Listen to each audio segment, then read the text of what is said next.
Hi friends, welcome to our channel competitive exams. Railway jobs calendar ఇవ్వడం జరిగింది. వాటి ప్రకారం క్యాలెండర్ ప్రకారం నోటిఫికేషన్ కూడా రావడం జరుగుతుంది.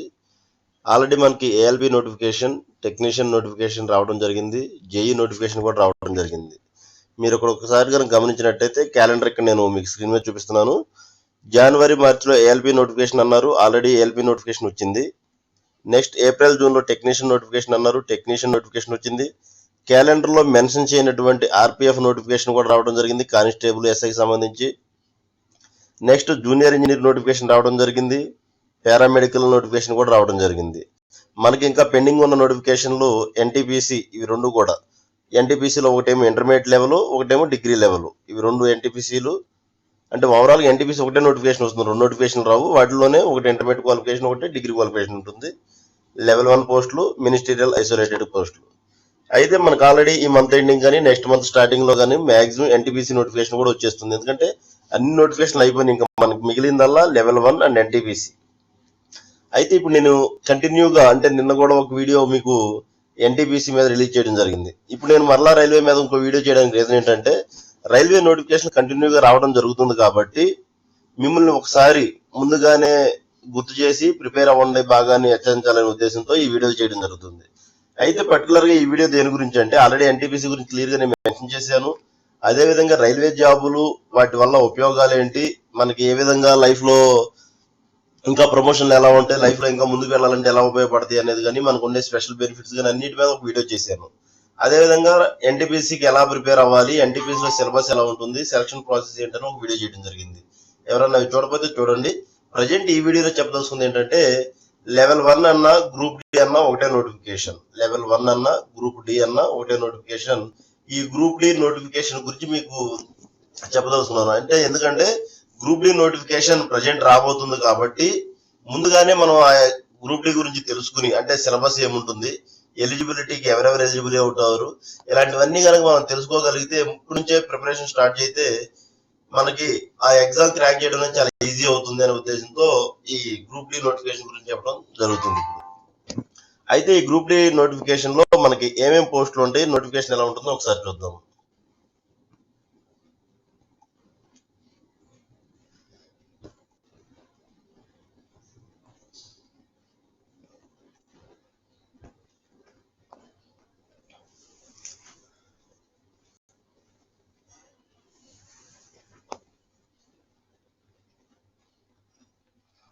ఓకే ఫ్రెండ్స్, ఇది మనకి కనబడేది ఇప్పుడు group D notification 2019. Present notification రాలేదు, ఇంకా మనకి 1 month లో రాబోతుంది అనుకున్నాం. ఇది 2019 నోటిఫికేషన్. ఎందుకంటే మీకు సిలబస్, ఎగ్జామ్ ప్యాటర్న్ ఏమీ చేంజ్ కాల. ఓకేనా?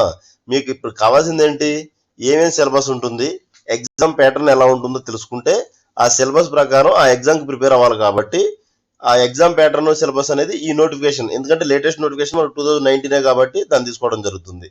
ఇది 2019 నోటిఫికేషన్. ఇప్పుడు మీరు చూస్తే నోటిఫికేషన్ ఎలా ఉంటుంది, recruitment of areas post in level 1 of 7th CPC pay matrix అంటున్నాను. 7th సిపిసి అంటే central pay commission of 7th అని. అంటే ప్రజెంట్ 7th పే కమిషన్ నడుస్తుంది, మనకి 26 లో 8th పే కమిషన్ వస్తుంది నానా. ఇప్పుడు మీకు ఇక్కడ ఆల్రెడీ సిపిసి అంటే ఏంటో చెప్పడం జరిగింది. నెక్స్ట్ లెవెల్ 1 అంటే చూద్దాము నానా. రైల్వేలో పోస్టులు లెవెల్ 1, లెవెల్ 2, లెవెల్ 3 అలా మెన్షన్ చేయడం జరుగుతుంది.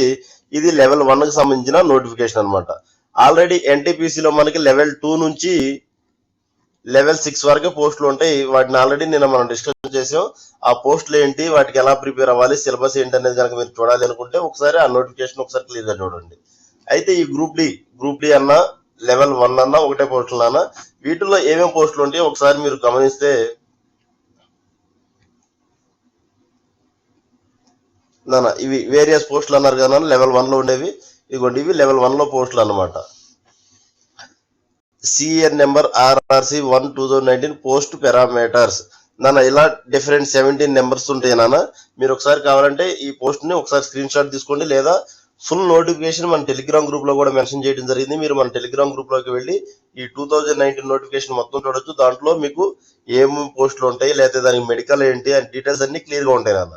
బట్ ఈ వీడియోలో నేను చెప్పదలుచుకుని జస్ట్ మీకు సిలబస్ ఎగ్జామ్ ప్యాటర్న్ మాత్రమే చెప్పదలుచుకున్నాను. ఇదిగోండి, ఇవి 17 టైప్స్ ఆఫ్ పోస్టులు ఉంటే మీకు కావాలంటే ఈ ఫోటో పర్టికులర్ గా మీరు స్క్రీన్ షాట్ తీసుకోండి. అంటే ఏమేమి పోస్టులు ఉంటాయని తెలియాలి అనుకుంటే 17 టైప్స్ ఉంటాయి నాన్న లెవెల్ 1 లో. నెక్స్ట్ నోటిఫికేషన్కి వెళ్దాం మనం. అయితే నోటిఫికేషన్ లో సెలక్షన్ ప్రాసెస్కి వెళ్ళిపోదాం నాన్న డైరెక్ట్ గా.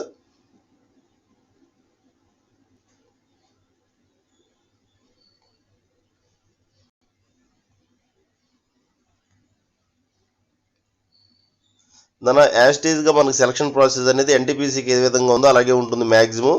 ఒకసారి మీరు ఇక్కడ చూస్తే రిక్రూట్మెంట్ ప్రాసెస్ నాన్న 14th పాయింట్ దగ్గర ఉంది రిక్రూట్మెంట్ ప్రాసెస్ అని. మీరు ఒకసారి కనుక నోటిఫికేషన్ చదివే ఉద్దేశం కనుకుంటే నోటిఫికేషన్ మన టెలిగ్రామ్ గ్రూప్ లో ఉంటుంది, జాయిన్ అయ్యి చూడండి. అదేవిధంగా ఇంకెవరైనా మన ఛానల్ సబ్స్క్రైబ్ చేసుకోకపోతే సబ్స్క్రైబ్ చేసుకోండి. రైల్వే ఎగ్జామ్స్ ఎవరైనా ప్రిపేర్ అవుతుంటే వాళ్ళకు కూడా ఈ ఛానల్ని మీరు షేర్ చేయండి. ఓకే ఫ్రెండ్స్, ఇప్పుడు రిక్రూట్మెంట్ ప్రాసెస్ చూద్దాం నాన్న. మనకి ఇక్కడ రిక్రూట్మెంట్ లో ఏముంటుందంటే మెయిన్ గా CBT 1 అని ఉంటుంది నాన్న, అంటే కంప్యూటర్ బేస్డ్ టెస్ట్ అంటాం. CBT కంప్యూటర్ బేస్డ్ టెస్ట్ ఉంటుంది. ఫస్ట్ కంప్యూటర్ బేస్డ్ టెస్ట్ ఉంటుంది నాన్న. దీంట్లో లెవెల్ 1 లెవెల్ 2 అలా CBT 1 CBT 2 ఏమి ఉండవు, జస్ట్ ఒకటే ఎగ్జామ్ ఉంటుంది, సింగిల్ ఎగ్జామ్. ఓకేనా, ఒకటే ఎగ్జామ్. అంటే మీరు నిన్న ఎన్టీపీసీ కనుక చూసినట్టయితే ఎన్టీపీసీలో CBT 1 అని CBT 2 అని తర్వాత మరలా మనకి టైపింగ్ టెస్ట్ CBAT టెస్ట్ అని ఓవరాల్ గా 4 ఎగ్జామ్స్ దాకా ఉంటాయి. బట్ ఇక్కడ మనకి లెవెల్ 1 లో చూసినట్టయితే జస్ట్ ఓన్లీ CBT 1 మాత్రమే ఉంటుంది. ఈ CBT 1 కి ఎగ్జామ్ ప్యాటర్న్ ఎలా ఉంటుందో చూద్దాం నాన్న. ఎగ్జామ్ ఎలా ఉంటుందంటే ఓవరాల్ మనకి ఎగ్జామ్ కి 90 మినిట్స్ టైము. మీరు ఇక్కడ చూసినట్టయితే 90 మినిట్స్ టైం ఇస్తారు. దాంట్లో general science 25 marks, mathematics 25 marks, general intelligence and reasoning 30 marks, current affairs and general awareness 20 marks. దాని మీరు ఇక్కడ కనుక గమనించినట్లయితే ఓవరాల్ గా మనకి మ్యాథమెటిక్స్ రీజనింగ్ మీదే 55 మార్క్స్ ఉన్నాయి. దాని మీరు కనుక మిస్టర్ పర్ఫెక్ట్ కనుక అయినట్టే ఒకవేళ అథమెటిక్ రీజనింగ్ లో ఈ 55 మార్క్స్ అనేది మీకు ఎనఫ్ అనమాట జాబ్ సంపాదించడానికి కూడా. ఓకేనా, కట్ ఆఫ్లు కూడా 60లు 50లు ఏముండవు, మీకు నార్మలైజేషన్ కూడా ఉంటుంది కాబట్టి ఎనఫ్ మార్క్స్. మీరు ఇంకా స్కోర్ చేయాలి కాబట్టి జనరల్ సైన్స్ మీద ఫోకస్ చేస్తే సరిపోతుంది అన్న. ఎవరైతే రైల్వే జాబ్లు ప్రిపేర్ అవుతున్నారో పర్టికులర్ గా RRB కానీ RPF కానీ ALP కానీ JE కానీ NTPC కానీ ఈ గ్రూప్ D కానీ అందరూ కూడా మెయిన్ గా చదవాల్సింది అర్థమెటిక్, రీజనింగ్, జనరల్ సైన్స్ మీద ఫోకస్ చేయండి. ఎందుకంటే రైల్వే వాళ్ళు కూడా ఈ 3 సబ్జెక్టుల మీదే క్వశ్చన్లు అడుగుతున్నారు. జనరల్ అవేర్నెస్ అంటే నాన్న మనకి history, polity, economy, geography, science and technology, వాటితో పాటు కరెంట్ అఫైర్స్, ఎన్ని సబ్జెక్టులు చదివితే జస్ట్ 20 మార్క్స్ మనకు వచ్చేది. బట్ ఓన్లీ సైన్స్ నుంచే 25 మార్క్స్ ఉంది. కాబట్టి ఫోకస్డ్ ఆన్ జనరల్ సైన్స్. అదేవిధంగా అర్థమెటిక్, రీజనింగ్. దాని అర్థమెటిక్, రీజనింగ్, సైన్స్ రాకుండా మీరు జాబ్ రైల్వేలో సాధించడం అనేది అయితే ఇంపాసిబుల్ నాన్న. అర్థమవుతుంది అనుకో నేను మాట్లాడింది. అదే మీరు గ్రూప్స్ కి వాటికి ప్రిపేర్ అయినట్టయితే హిస్టరీ, పాలిటీ, ఎకానమీ ఎక్కువ ఉంటుంది నాన్న.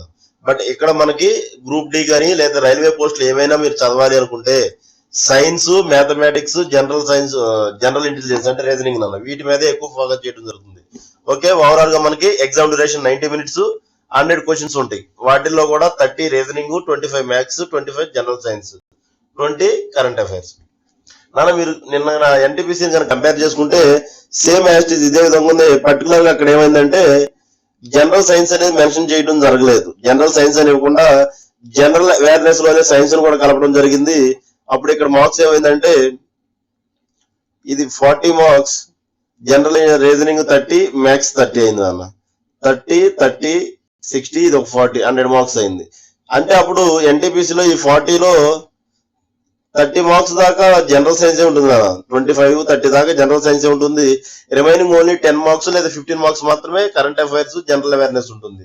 అంటే మీరు ఎన్టీపీసీ రాయాలన్నా కూడా మీరు గమనిస్తే మ్యాథ్స్, అర్థమెటిక్ 30, రీజనింగ్ 30 ప్లస్ ఇంకో 30 సైన్స్ నుంచి, అంటే అక్కడ కూడా మీకు 90 మార్క్స్ కవర్ అయిపోతుంది. అంటే మీరు జిఎస్ మీద ఫోకస్ అనేది తగ్గించి సైన్స్ మీద ఫోకస్ పెంచండి. అదేవిధంగా అర్థమెటిక్, రీజనింగ్ ఎక్కువ కనుక చదివినట్టయితే మీకు రైల్వేలో జాబ్ రావడం చాలా ఈజీ నాన్న. నెంబర్ 2 ఇంకో విషయం చెప్పదలుచుకుంది ఏంటంటే మీరు గ్రూప్ D కి ప్రిపేర్ అవ్వడానికి ఎవరో కూడా నామోషి పడద్దు చిన్న జాబ్ అని. ఎందుకంటే మీరు ముందు రైల్వే జాబ్ అనేది సంపాదించడం ఒక అదృష్టంగా భావించాలి. నెంబర్ 2 రైల్వే జాబ్ లో కూడా మీరు జాయిన్ అయిన తర్వాత వెంటనే మీకు GDC ఎగ్జామ్స్, LDC ఎగ్జామ్స్ అంటే general department exams and compartment exams అని ఉంటాయి నాన్న. మనకి 2 రకాల ఎగ్జామ్స్. ఆ ఎగ్జామ్స్ కనుక మనకు నోటిఫికేషన్ వస్తూ ఉంటాయి. ఈ 2019 నోటిఫికేషన్ వాళ్ళు నాన్న జాయిన్ అయ్యింది 2024లో జాయిన్ అయ్యారు నానా 2019 నోటిఫికేషన్. ఇప్పుడు మరి మీరు ఏదైతే నోటిఫికేషన్ చూస్తున్నారో ఆ నోటిఫికేషన్ బాగా లేట్ అయింది నాన్న. లేట్ అవడం వల్ల జాయిన్ అయిన వాళ్ళు 2024 లో జాయిన్ అయిన ఈ గ్రూప్ డి ఎంప్లాయీస్ ప్రజెంట్ జీడీసీకి ఎలిజిబుల్ అయ్యారు. అంటే ఆల్రెడీ ప్రజెంట్ జీడీసీ నడుస్తూ ఉంది ప్రజెంట్. అంటే వాళ్ళు జాయిన్ అయింది నాన్న 2023 ఎండింగ్ లో జాయిన్ అయినట్టున్నారు. 2024 ఫిబ్రవరిలో నోటిఫికేషన్ పడింది. ఆ జీడీసీకి ఎలిజిబుల్ అయ్యారు. ప్రజెంట్ జీడీసీలో ఏమేమి పోస్టులు పడినాయి అంటే నాన్న ఏఎల్పి 800 పోస్టులు పడినాయి. ఓవరాల్ సౌత్ సెంట్రల్ రైల్వే మాత్రమేనన్నా. ఓన్లీ సౌత్ సెంట్రల్ రైల్వేలో ఏఎల్పి 800 పోస్టులు పడి జేఈ నోటిఫికేషన్ పడింది. వాటితో పాటు గూడ్స్ గార్డ్ పడింది. వీటన్నిటికి కూడా వీళ్ళు ఎలిజిబుల్ అయ్యారు. అంటే ఈ 2019 నోటిఫికేషన్ ఎవరైతే 10th క్లాస్ మీద పాస్ అయ్యి జాబ్ సంపాదించారో వాళ్ళల్లో ఇప్పుడు 70 to 80% of the people higher post కి వెళ్ళిపోతారు జీడీసీ ద్వారా. అంటే మీరు కూడా మంచి క్వాలిఫికేషన్ ఉన్నాయి, ఈ జాబ్ ఏంటని సిగ్గుపడకుండా జాయిన్ అయినట్లయితే మీరు జీడీసీ ఎల్డీసీ ఎగ్జామ్స్ ద్వారా హయ్యర్ పోస్ట్ కి వెళ్ళడానికి ఎక్కువ ఛాన్స్ ఉంది. ఆ విషయం చెప్తున్నాను నాన్న. కాబట్టి ఎవరు కూడా చిన్న పోస్టులు అనుకోవద్దు, జాయిన్ అవ్వండి. ముందు జాబ్ రావడం అనేది చాలా ఇంపార్టెంట్. ఓకే, ఎగ్జామ్ ప్యాటర్న్ అర్థమైంది నాన్న. ఇది సిబిటి 1 నాన్న. సిబిటి 2 సిబిటి 1 క్వాలిఫై అయిన వాళ్ళకి రన్నింగ్ ఉంటుంది నాన్న. ఓకేనా, ఆ రన్నింగ్ ఏంటో కూడా ఒకసారి మీరు చూద్దరు నాన్న. ఇది సిలబస్. మీరు ఎవరైనా కావాలనుకుంటే ఒక్కసారి సిలబస్ స్క్రీన్ షాట్ తీసుకోండి. మ్యాథ్స్ లో ఏముంటుంది, రీజనింగ్ లో ఏముంటుంది, జనరల్ సైన్స్ ఏంటి, జనరల్ అవేర్నెస్ ఏంటి, ఓవరాల్ సిలబస్ నాన్న. మొత్తం అర్థమెటిక్, రీజనింగ్, ఇంగ్లీష్ అన్ని ఉంటుంది. నేను మరలా మెన్షన్ చేస్తున్నాను, నేను కూడా చెప్పాను నాన్న. ఎలిమెంటరీ స్టాటిస్టిక్స్ అంటాడు. దీని నుంచే మనకి ఒక 4-5 క్వశ్చన్లు రావడం జరుగుతుంది. మ్యాథమెటిక్స్ మొత్తంలో ఒక్కొక్క చాప్టర్ నుంచి ఒక్కొక్క క్వశ్చన్ వస్తుంది నాన్న కంపల్సరీ. ఇది క్లాక్స్, క్యాలెండర్, జామెట్రీ నుంచి కానీ, ట్రిగనోమెట్రిక్ నుంచి, నెంబర్ సిస్టమ్ నుంచి, ప్రాఫిట్ లాస్ నుంచి, అన్నిటి నుంచి ఒక 1 క్వశ్చన్ వస్తుంది. బట్ స్టాటిస్టిక్స్ నుంచి అంటున్నానా మనకి ఏ ఎగ్జామ్ లో కూడా స్టాటిస్టిక్స్ నుంచి క్వశ్చన్స్ రావు. బట్ ఓన్లీ రైల్వేలో స్టాటిస్టిక్స్ నుంచి 4 or 5 మార్క్స్ వస్తాయి నాన్న. కాబట్టి మీరు సైన్స్ ని ఎంత ఫోకస్ చేస్తున్నారో స్టాటిస్టిక్స్ కూడా అంత ఫోకస్ చేయండి. చాలా ఈజీ చాప్టర్. నేను ముందుగా రైల్వే ఎగ్జామ్స్ ముందు ఈ చాప్టర్ మెన్షన్ చేస్తున్నాను. ఎగ్జామ్స్ కు 1 వీక్ ముందు ఈ చాప్టర్ చూసి వెళ్ళిపోండి చాలు. చూడడం వల్లే జస్ట్ వచ్చేస్తుంది. చిన్న చిన్న ఫార్ములాస్ ఒక 4 ఉంటాయి, అవి ప్రాక్టీస్ చేసి వెళ్తే సరిపోతుంది అనమాట. ఓవరాల్ చాప్టర్స్ మట్టుకి డైలీ ప్రాక్టీస్ చేయండి. మిగతావన్నీ కూడా స్టాటిస్టిక్స్ మధ్య జస్ట్ ఎగ్జామ్ ముందు మీరు ప్రిపేర్ అయ్యేలా సరిపోతుంది. రిమైనింగ్ చాప్టర్స్ మట్టుకి డైలీ ఇప్పటి నుంచే ప్రాక్టీస్ చేయడం మొదలు పెట్టింది. ఎందుకంటే అర్థమెటిక్, రీజనింగ్ అనేది ఎంత ఎక్కువ ప్రాక్టీస్ చేస్తే అంత ఉపయోగపడుతుంది. ఓకేనా, ఈ సిలబస్ అంతా కూడా మీరు స్క్రీన్ షాట్ తీసుకోండి. సేమ్ యాస్టీజ్ ఎన్టీపీసీకి ఇదే సిలబస్ ఉంటుంది, జేఈ పేపర్ 1 కి ఇదే సిలబస్ ఉంటుంది, ఆర్పిఎఫ్ కి ఇదే సిలబస్ ఉంటుంది. అన్ని ఎగ్జామ్స్ నాన్న, రైల్వే అన్ని ఎగ్జామ్స్ కి ఇదే syllabus. Okay, physical efficiency test నాన్న. ఫిజికల్ ఎఫిషియన్సీ టెస్ట్ చూస్తే మేల్ ఫీమేల్ డిఫరెంట్ గా ఉంటుంది నాన్న. మేల్ కి ఏముందో చూద్దాము. Should be able to lift and carry 35 kg of weight for a distance of 100 meters in 2 minutes నాన్న. సింపుల్, 2 minutes లో 100 meters వెళ్ళాలి. బట్ 100 meters ఎట్లా అంటే 35 kgs వెయిట్ ఏదన్నా ఇస్తారు నాన్న వాళ్ళు, ఒక మూట లాంటిది, దాన్ని లిఫ్ట్ చేసి అక్కడ దాకా వెళ్ళాలి. మీరు క్యాజువల్ గా దాన్ని నెత్తి మీద పెట్టుకునో లేదా భుజం మీద పెట్టుకునో వాక్ చేసుకుంటూ వెళ్ళినా సరిపోతుంది నాన్న. అది ఫస్ట్ నాన్న. మీకు ఫిజికల్ ఎఫిషియన్సీ టెస్ట్ లో ఫస్ట్ ఏంటంటే 100 meters పాటు 35 kgs ని వాకబుల్ గా నడుచుకుంటూ వెళ్ళాలి నాన్న. మనకు 1 minute లోపే కంప్లీట్ అవుతుంది. బట్ వాళ్ళు ఇచ్చే టైం 2 minutes నాన్న. Next, should be able to run for a distance of 1000 meters in 4 minutes 15 seconds నాన్న. ఇది కొద్దిగా ప్రాక్టీస్ చేయాలి. మీరు ఎవరైతే గ్రూప్ డి పోస్ట్ ని ఎవరైతే టార్గెట్ గా పెట్టుకున్నారో వాళ్ళు రన్నింగ్ ని కూడా ఇప్పటి నుంచే ప్రాక్టీస్ చేయండి నాన్న. అంటే 1 kilometer దూరాన్ని మీరు నాన్న 1000 meters అంటే 1 kilometer అన్నాను. 1 kilometer దూరాన్ని 4 minutes 15 seconds లో రన్ చేయాల్సి ఉంటుంది. కాబట్టి రన్నింగ్ కూడా కొద్దిగా ప్రాక్టీస్ చేయండి. ఎందుకంటే రన్నింగ్ లో పోయే వాళ్ళు కూడా నెంబర్ ఎక్కువగా ఉంటుంది నాన్న. కాబట్టి రన్నింగ్ కూడా ప్రాక్టీస్ చేయండి. 4 minutes 15 seconds ఇచ్చారు. అదే మన ఏపీ కనుక తెలంగాణ కనుక కానిస్టేబుల్ చూసినట్టయితే నాన్న 1600 మీటర్లు ఉంటుంది. బట్ ఇక్కడ 1 kilometer మీరు రన్ చేయాల్సి ఉంటుంది. కొద్దిగా స్పీడ్ రన్ చేయాలి. 4 minutes and 15 seconds ఉంటుంది నాన్న. ఇది మేల్ క్యాండిడేట్స్ కి 2 ఈవెంట్స్ ఉంటాయి.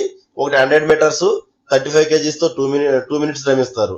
Next 1 kilometer 4 minutes and 15 seconds. Next నాన్న ఫీమేల్స్ విషయానికి వస్తే, ఫీమేల్స్ నాన్న 20 kg వెయిట్ తీసుకుని 100 meters 2 minutes లో వెళ్ళాలి నాన్న. రన్ అని కూడా దీన్ని వాక్ అని చెప్తాము. ఓకేనా నాన్న, ఇది రన్నింగ్ అయితే కాదు. 100 meters మనకి నార్మల్ గా అయితే 100 meters 15 seconds ఇస్తారు ఈవెంట్స్ లో. బట్ ఇది రన్నింగ్ కాదు, వెయిట్. కాబట్టి లేడీస్ కి అయితే 20 kgs, జెంట్స్ కి అయితే 35 kgs ఉంది. 2 minutes టైం ఇచ్చారు నాన్న. ఓకేనా, వెయిట్ లిఫ్ట్ చేసి మనం తీసుకెళ్ళగలగాలి. నెక్స్ట్, లేడీస్ కి 5 minutes 40 seconds ఇవ్వడం జరిగింది నాన్న కిలోమీటర్ దూరానికి. 5 minutes 40 seconds. జెంట్స్ కి అయితే 4 minutes 15 seconds నాన్న. మీకు ఓవరాల్ గా గ్రూప్ డి కి సెలక్షన్ ప్రాసెస్ ఎలా ఉంటుందో మీకు అర్థమైంది అనుకుంటున్నాను.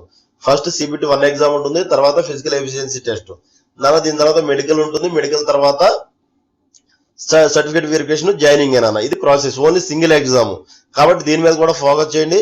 ఈజీగా వచ్చే జాబులు అంటే దట్టు లాస్ట్ నోటిఫికేషన్ కాబట్టి మీరు ఆల్రెడీ ఏఎల్పీకి ప్రిపేర్ అవ్వండి, జేఈకి ప్రిపేర్ అవ్వండి, ఇంకా వగేరా పోస్ట్ అన్నిటికి ప్రిపేర్ అవ్వండి. లాస్ట్ ఛాన్స్ లో గ్రూప్ డి రాయండి. ఒకవేళ ఆ పోస్ట్ అయ్యి రాయ పక్కన గ్రూప్ డి అని వస్తుంది. గ్రూప్ డి నుంచి కూడా మీరు ఇంకా హై పొజిషన్ వెళ్ళడానికి ఛాన్స్ ఉంటుంది. కాబట్టి మీ అందరికి ఆల్ ది బెస్ట్. బాగా ప్రిపేర్ అవుతున్నారు అనుకుంటున్నాను. మీకు ఎటువంటి డౌట్లు ఉన్నా కూడా కామెంట్ చేయండి. నేను మీకు వాటి మీద వీడియో చేయడానికి ట్రై చేస్తాను. అదే విధంగా మన ఛానల్ సబ్స్క్రైబ్ చేసుకోండి. రైల్వేకి సంబంధించి ప్రతి అప్డేటు వాటితో పాటు వాటి సిలబస్ లో ఉన్నటువంటి ప్రతి చాప్టర్ మీద నేను వీడియో చేయడం జరుగుతుంది. Thank you friends.